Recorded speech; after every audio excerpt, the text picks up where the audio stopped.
తొందరగా పూర్తి చేయాలని చెప్పి మాకు ఆదేశాలు పైనుండి వచ్చినాయి. ఏవైతే పంప్ హౌస్లో పనులు పూర్తయి మోటార్ల బిగింపు జరిగే వరకు టన్నలు అదేవిధంగా ఈ రిటైనింగ్ వాల్ ఏదైతే కట్టినారో వాటిని గేట్లు అమర్చే క్రమంలో ఆ టన్నల్కి మీరు వరద కాలంలో పెట్టకుండా కొద్ది కాలం తర్వాత పెడదామని అధికారులు చెప్పినా వినకుండా ఈరోజు హడావుడిగా గేట్లు అమర్చడం వల్ల ఈ నష్టం జరిగింది.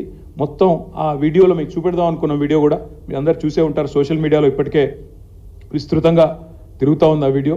తప్పకుండా నేను మిమ్మల్ని ప్రభుత్వాన్ని అడిగేది, ఇంజనీర్ల పర్యవేక్షణ లేకుండా పురపాలక శాఖ అజమాయిషీ లేకుండా ఈ రకమైన ప్రమాదం ఏదైతే జరిగిందో అదృష్టవశాత్తు కూలీలు షిఫ్టులు మారే టైంకి ప్రమాదం జరిగింది.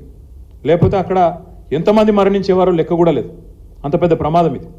2 ఎక్స్పాన్షన్ జాయింట్ల మధ్యన ఉన్న రిటైనింగ్ వాల్ మొత్తం కొట్టుకుపోయింది. అందుకే నేననేది, మా పార్టీ అనేది, ఈరోజు మంచి జరిగితే మా ఖాతాలో వేసుకోవాలా, చెడు జరిగితే మాత్రం వాళ్ళ ఖాతాలో వేయాలనే చిల్లర ప్రయత్నం ఏదైతే ఈ ప్రభుత్వం చేస్తుందో ఇది పూర్తి స్థాయిలో ఈ ప్రభుత్వం యొక్క వైఫల్యం. ఎందుకంటే 9వ నెల ఈ ప్రభుత్వం వచ్చి 8 నెలలు పూర్తయింది. 9వ నెలలో అడుగుపెట్టారు. మరి 9 నెలల్లో ఈ ప్రభుత్వం ఈ ప్రాజెక్టును పర్యవేక్షించకుండా, ఏం జరుగుతుందో తెలుసుకోకుండా, కనీసం పట్టించుకోకుండా, మున్సిపల్ శాఖ మంత్రి లేకపోవడం వల్ల, ప్రత్యక్ష పర్యవేక్షణ లేకపోవడం వల్ల, అక్కడ అధికారుల మీద అజమాయిషీ లేకపోవడం వల్ల ఈ రకంగా ఈ లీకేజీ ద్వారా ఒత్తిడి పెరిగి మొత్తంగా ఈ ప్రమాదం జరిగిందని చెప్పి వాళ్ళ అధికారులు చెప్తా ఉన్నారు. ఒక్క మాట మాత్రం పక్కాగా చెప్పాలా, ఇది 100% this is the failure of the chief minister. ఇందులో ఎవరి ఫెయిల్యూర్ కాదు. పక్కాగా మున్సిపల్ శాఖ తన దగ్గరే పెట్టుకొని ఆ శాఖను గాలి కొదిలేసిన ముఖ్యమంత్రిదే దీని ప్రధానమైన బాధ్యత. ఇలాంటి భారీ ప్రాజెక్టులు కట్టేటప్పుడు పర్యవేక్షించాలి, మానిటర్ చేయాలి, ఎవ్రీడే చూడాలి. తప్పకుండా ప్రభుత్వం మీరు ఇవాళ ప్రజలకు మీరు సంజాయిషి ఇవ్వాలి. ప్రమాదం జరిగినట్టు మీకు తెలుసా తెలియదా ముందు చెప్పండి. తెలిస్తే ఎందుకు 1 వీక్ దాచిపెట్టారు, మీ తప్పు లేకపోతే అది కూడా చెప్పండి. అసలు ఇంకొక ముఖ్యమైన మాట నేను అడుగుతా ఉన్నాను. ఇవాళ కేసీఆర్ గారి ప్రభుత్వం ఉన్నప్పుడు, ఆనాడు ఎలక్షన్ కమిషన్ ఎలక్షన్ కోడ్ ఉన్నప్పుడు మేడిగడ్డలో ఒక సంఘటన జరిగింది. మేమేం దాయలేదే, వెంటనే పత్రికల్లో వచ్చింది. మేమందరం కూడా, మీరు చూశారు, మేము కూడా చూసినాం. ఆ తర్వాత ప్రతిపక్ష నాయకులు మేమేం గోప్యత మెయింటైన్ చేయలేదు, జరిగింది ప్రమాదం అని చెప్పాం. అప్పుడు ఎలక్షన్ కోడ్ ఉండే, ఎలక్షన్ కమిషన్ కంట్రోల్లో ఉండే, వాళ్ళు బాధ్యత తీసుకున్నారు, అధికారులు చూశారు. వెంటనే ఏజెన్సీ కూడా స్పందించింది, ఎల్ఎన్టీ ముందుకొచ్చింది. అధికారికంగా అదే రోజు రాత్రి ఘటన జరిగిన కొన్ని గంటల్లోనే ఎల్ఎన్టీ స్టేట్మెంట్ ఇచ్చింది. ఏమని, మొత్తం నష్టం జరిగింది, మళ్ళీ మేమే లోపాలు సరిదిద్దుతాం, ప్రజల మీద భారం పడకుండా మళ్ళీ దాన్ని రెక్టిఫై చేస్తామని కూడా చెప్పారు. మాకు చిత్తశుద్ధి ఉంది కాబట్టి, మాకు దాచాల్సిన అవసరం లేదు కాబట్టి, సీక్రెసీ మెయింటైన్ చేయాల్సిన అవసరం లేదు కాబట్టి మేము ఆనాడు ప్రభుత్వంలో ఉండి కూడా అలాంటి ప్రమాదం జరిగినప్పుడు ముందుకొచ్చి చెప్పాం. గంటల్లోనే వివరాలు బయటకు వచ్చినాయి. కానీ ఈరోజు ఈ ప్రభుత్వం మరి ఎందుకు సుంకిశాల ఘటనను బయటికి రాకుండా వారం రోజులు తొక్కిపెట్టింది, ఈ విషయం బయటికి చెప్పాలి. ముఖ్యమంత్రి హైదరాబాద్లో ఉన్నాడు ఈ ఘటన జరిగినప్పుడు. He was in Hyderabad, he was in Telangana.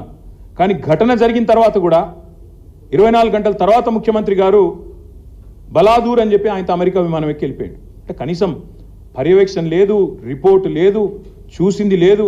పోనీ అక్కడ ఘటనా స్థలానికి పోవడం కాదు, ఇక్కడన్నా కనీసం రివ్యూ చేశారా, కనీసం ప్రజల దృష్టికి తెచ్చారా?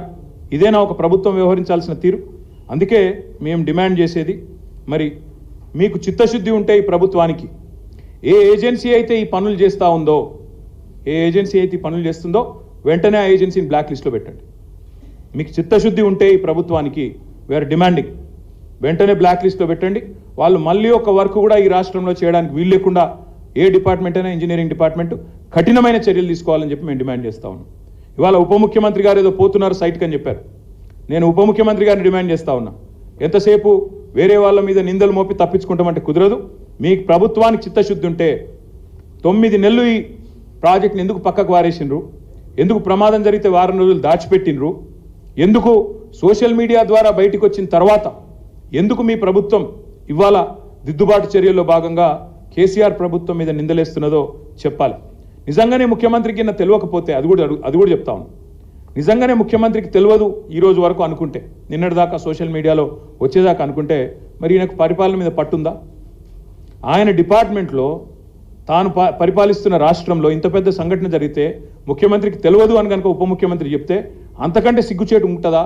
ఆలోచించండి. ఒకవేళ తెలిస్తే, తెలిసి కూడా 24 గంటలు సమీక్ష చేయకుండా, పట్టించుకోకుండా ముఖ్యమంత్రి విమానం ఎక్కి వెళ్ళిపోయిందంటే అంతకంటే బాధ్యతారాహిత్యం ఉంటుందని నేను అడుగుతా ఉన్నాను.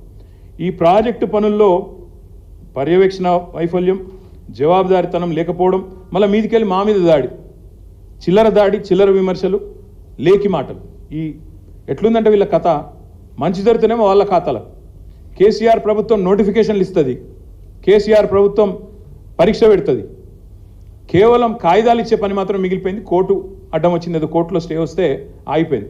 ఆ ఉద్యోగాలేమో నేను ఇచ్చినా అని చెప్పి డబ్బా కొట్టుకుంటారు. మేము ఇచ్చిన ఉద్యోగాలను బడ్జెట్లో స్పీచ్లు కొడతారు. కానీ ఈ ప్రాజెక్టు మాత్రం ఇవాళ ఏదో చిన్న సంఘటన జరిగింది, ప్రాజెక్టులో జరుగుతుంటాయి. కానీ పర్యవేక్షించాల్సింది, మానిటర్ చేయాల్సింది, బాధ్యులుగా చర్యలు తీసుకోవాల్సిన ప్రభుత్వం మళ్ళీ 9 నెలల కింద 10 నెలల కింద ఉండే ప్రభుత్వాన్ని నిందించి బాధ్యత నుంచి తప్పించుకునే ప్రయత్నం ఏదైతే చేస్తూ ఉందో ఇది సిగ్గుచేటు. ఉప ముఖ్యమంత్రి గారు కూడా నేను డిమాండ్ చేస్తూ ఉన్నా, మీరు వెంటనే చర్య తీసుకోండి. మీకు చిత్తశుద్ధి ఉంటే మళ్ళీ అడుగుతా ఉన్నా, ఏ ఏజెన్సీ అయితే ఈ పనులు చేస్తుందో వెంటనే ఈరోజే ఉప ముఖ్యమంత్రి గారు మీరు ప్రకటించండి. సుంకిశాలలో ఈ ఏజెన్సీని బ్లాక్ లిస్ట్ చేస్తున్నాం. ఇంకో డిపార్ట్మెంట్లో ఎంక్వైరీ అన్నారు, నో. కాళేశ్వరంలో జరిగితే, మేడిగడ్డ జరిగితే ఎన్డీఎస్ఏ వస్తుంది, ఆగమేఘాల మీద కేంద్ర సంస్థలన్నీ ఉరికొస్తాయి. మరి ఇక్కడ ఎందుకు రావట్లేదండి? ఇది కాంగ్రెసు పైన ఉన్న వాళ్ళు, ఢిల్లీలో ఉండే బీజేపీ ప్రభుత్వం కుమ్మక్కని మేము అనుకోవడానికి వీల్లేదా? మేడిగడ్డలో మాత్రం ఆగమేఘాల మీద 24 గంటల్లో ఎన్డీఎస్ఏ వస్తుంది, 48 గంటల్లో రిపోర్ట్ వస్తుంది. ఆగమాగం ఏదో జరిగిపోయింది, ఏమో అయిపోయింది అని వాళ్ళు వీళ్ళు కూడబలుకొని మాట్లాడతారు. ఇవాళ ఎందుకంటే ఒక్క బీజేపీ నాయకుడు మాట్లాడతలేడు? ఎందుకు ఒక్క కేంద్ర సంస్థ ముందుకు వస్తలేదు ఎంక్వైరీకి? తప్పకుండా ఇది ప్రజలు ఆలోచించాలి. కాబట్టి నేను రాష్ట్ర ప్రజలకు కూడా చేసే విజ్ఞప్తి, ఇందులో పారదర్శకంగా నిజాలు బయటికి రావాలి అంటే ఒక జ్యుడిషియల్ ఎంక్వైరీ వేయండి.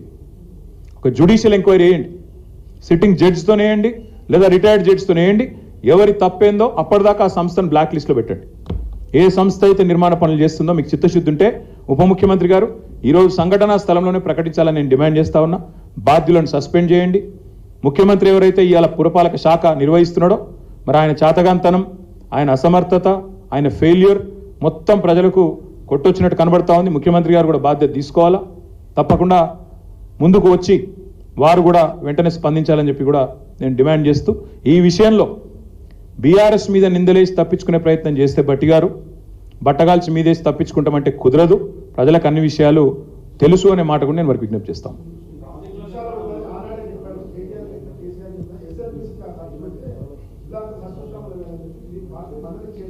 మళ్ళీ చెప్తా ఉన్నా, ఎస్ఎల్బీసీ ఒకవైపు చేశాము, సాగునీటి ప్రాజెక్టులన్నీ వాయువేగంతో పూర్తి చేశాము. ఎస్ఎల్బీసీ ఒక ప్రత్యేకమైన సమస్య, అందులో ఒక టనల్ బోరింగ్ మెషిన్ ఇరుక్కొని పోయి కూడా దశాబ్దం అయిపోయింది. కాబట్టి ఆ పనులు కూడా ముందుకు తీసుకొని పోయాము ఆనాడు కేసీఆర్ గారి నేతృత్వంలో, అది కూడా పూర్తి చేసేవాళ్ళమే. ఉదయ సముద్రం ట్రయల్ రన్ కూడా పూర్తి చేశాం నల్గొండ జిల్లాలో. కాబట్టి చైర్మన్ గారికి కానీ ఇంకెవరికి కానీ ఆందోళన అవసరం లేదు. సాగునీటికి లింక్ ఏమీ లేదు. సాగునీటి అవసరాలు సవ్యంగా పూర్తి స్థాయిలో పూర్తి చేస్తూనే ఇంకోవైపు తాగునీటి అవసరాల కోసం సుంకిశాల చేపట్టాం. కాబట్టే రైతులు ప్రొటెస్ట్ చేయలేదు. అదే కాంగ్రెస్ ప్రభుత్వం తీసుకున్నప్పుడేమో ప్రొటెస్ట్ చేసినారు. ఎందుకు? మా సాగునీటి అవసరాలు పూర్తి చేయకుండా తాగునీటి కోసం హైదరాబాద్కి ఎట్లా తీసుకుపోతారని ఆందోళన అయింది, గొడవలైనాయి, ఆఖరికి ఒక ఎస్ఐ చచ్చిపోయిండు. కాబట్టి మేము రైతులను సాటిస్ఫై చేసి మీకు ఇబ్బంది కాదు, మీ సాగునీరు ఇస్తామని విశ్వాసం నింపి, భరోసా నింపి చేసినాం. కాబట్టే ఎలాంటి ఆందోళన కూడా రాలేదు. ఇవాళ జరిగిన వైఫల్యం మాత్రం 100% కాంగ్రెస్ ప్రభుత్వ వైఫల్యం, రేవంత్ రెడ్డి వైఫల్యం, మున్సిపల్ శాఖ వైఫల్యం. తప్పకుండా వారే బాధ్యత తీసుకోవాలి, ఏజెన్సీని బ్లాక్ లిస్ట్లో పెట్టాలనేది మా డిమాండ్. బట్టి విక్రమార్క గారి ఆలోచన విధానం లోపభూయిష్టంగా ఉంది. ప్రాబ్లం ఏంటంటే ఈ దివాలా కోర ఆలోచన విధానం ఏదైతే ఉందో ఇది లోపభూయిష్టం. ఏది జరిగినా ఎట్లుందంటే కొంతమంది ఏమో అక్కడ నెహ్రూ గురించి మాట్లాడతారు. ఇక ఇక్కడ ఏంటంటే వీళ్ళకి పాపం ఏది జరిగినా కేసీఆర్ను 10 ఏళ్ళ నుంచి తిట్టుడే, వాళ్ళకి ఇంకేం తెలియదు, అడ్మినిస్ట్రేషన్ రాదు, రాష్ట్రంలో ఏం జరుగుతుందో తెలియదు. నేను అడుగుతా ఉన్నానండి, ఇవాళ రాష్ట్రంలో